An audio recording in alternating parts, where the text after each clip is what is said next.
Greetings, beautiful being. Today's video is all about soul purpose, acknowledging the soul purpose, identifying your soul's purpose, passion, path, life path, and how that can be multiple purposes, multiple life paths, and a life within a life will lead to shifts in what that is showing up for you as. So when we are coming from a 3D perspective of identity, persona, personality, and you're coming from the lower self or the part of you that maybe didn't really know who you were when you identified as a soul, an eternal soul. So if you're first beginning looking for that path, you may be dialing more into career and be guided by your loved ones, guardians, etc., to go ahead and pursue, what's going to make you the most money, go to college, go to a trade school, etc. Now, that can definitely be part of your soul's path. However, as you awaken the soul that you are, you will find that when you're in alignment, when you are in joy, when you truly are present as an eternal soul, knowing that it is the presence and the embodiment, the ensoulment that you be, glowing in pure harmony, those things that you do can be considered many soul path, many soul purpose. And like I said, a life within a life can lead to shifting those paths as you're guided, right? Moment to moment. So when you arise out of the lower world and you realize that when you're in joy, all that you would ever desire comes to you magnetically. Whether it comes to you magnetically, whether you realize that you're actually projecting these experiences of so-called abundance, money, opportunity, things that you're desiring, when they come out of thin air because you realize that you literally had a coherence of a blueprint, of a thought, of a desire and intention, and the feeling matched it, that heart-mind coherence, as well as your frequency was able to, draw forth those opportunities, you start to realize that it's more about you maintaining joy and maintaining peace within that could be shifting to a new understanding of your soul's purpose. So 3 things that I want you to consider is, number 1, when you are considering what is your life path, your soul's purpose in this now moment, meaning you could have clearly been attracted to working in a certain type of career, you went to college for it, and it really did bring you joy, but yet it's no longer doing so. When you find that, number 1, deep desire within you from maybe a child that you just didn't feel like you were able to be going to be supported with it from your family, your, those around you, whatever that thing that you wanted to do as a child, I want you to take note of that. And secondly, if there has been something that you've been wanting to do for so long, because you just were drawn to it, and you may not even think that you're good at it, but yet when you think about it or even play with it, let's say art, it makes you feel joy. I want you to make those notes on number 1, because those things that you are naturally having a desire to participate in, or those things from childhood that you just, told your, family, this is what I want to do, those things really do have a key for you around your soul's path and purpose. That's number 1. Okay?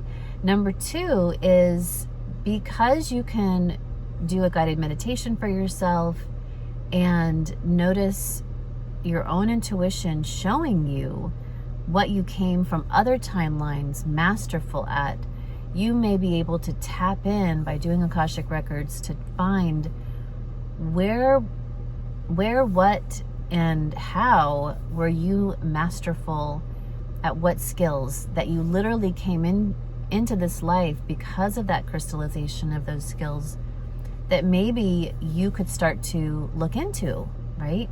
And those things may line up to that desire you had as a child, or it may line up to that thing that you're gravitating towards, yet you just haven't, played with it yet.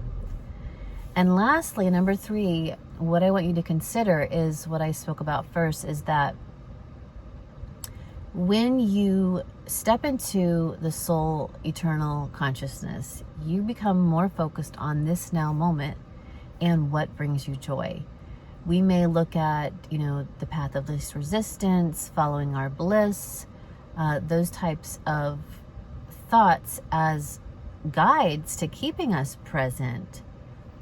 And I highly suggest that, because if it does feel joyful and it is a path of least resistance, your energy literally stays spinning at high frequencies that you're able to magnetize and draw to you different opportunities, experiences that your worth will allow you to have. So that's a key point right there. You must realize that as the soul that you are eternally worthy of all that you desire here. You came here to play and to master the understanding of what you really are and how you create that which you see in front of you. And so there's different perspectives on that, of what you see in front of you. Maybe holographic projection from your own pineal gland and waves of your own heart meeting and crystallizing those blueprints, as well as, there's other perspectives that you're just, again, with the high frequency and staying in that joy that you have, by fate, destiny, you were going to be drawn to those experiences if you're not looking at the hologram perspective. So we really want you to take home from this that, can you shift your perspective of a path or a purpose to being more of something that is about your soul, the soul that you being in harmony and in joy moment to moment, and that by being in that state, you will allow yourself to have more opportunities.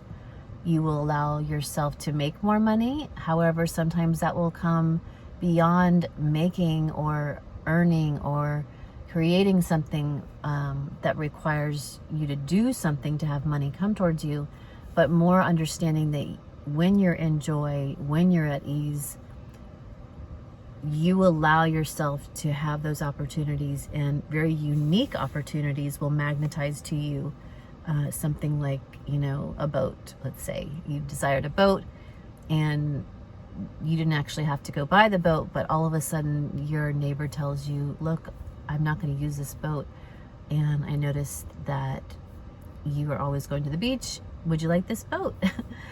These types of things happen all the time when you are in presence, when you're moment to moment, when you're following your bliss and following your joy. And that can be literally your soul's purpose. And I find that a lot of people that I work with in soul sessions, that's really where the consciousness is heading. And that's why you may find that you may have many different types of paths that you jump into in a day. You may be in your bliss, following your flow, and all of a sudden you're doing pottery and you realize you're really good at it. And then you are then drawn into, somebody practicing a healing art. And they say, hey, there's a course happening right now. Would you like to take it? And you jump in because you've always desired to be a healer or work with healing facilitation, and you enjoyed it. And so you add that into, your tool bag of what you're going to follow your bliss about. So it's really about us being open to new perspectives, aligning to our true desires, trying them all out, and knowing that we came here to enjoy this life, to do our best, to master what we can, and truly align to our heart's desires moment to moment. So I hope this helps you. Have a great day.